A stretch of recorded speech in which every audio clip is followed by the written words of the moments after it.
Congestive cardiomyopathy. What does that mean, Doc?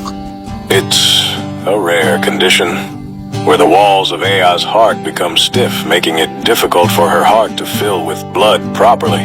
Is it treatable? Can she get better? The condition is chronic and progressive, which means it will get worse over time, and there isn't a cure. We'll get through this, Aya, together.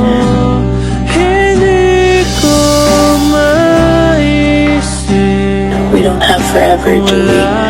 Wala, Mika, pero meron tayong ngayon. Then let's make this moment count. No regrets, just us and this moment. Every second feels heavier, but I'm glad kasama kita. Promise me na you'll remember us like this. I promise. Always.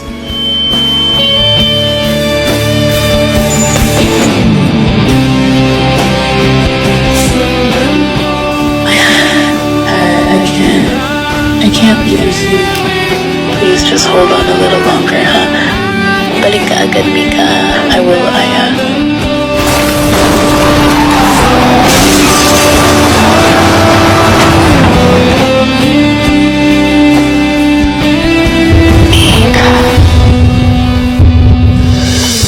Panaginip lang? Panaginip lang to. Pero anong gagawin ko kung hindi na panaginip?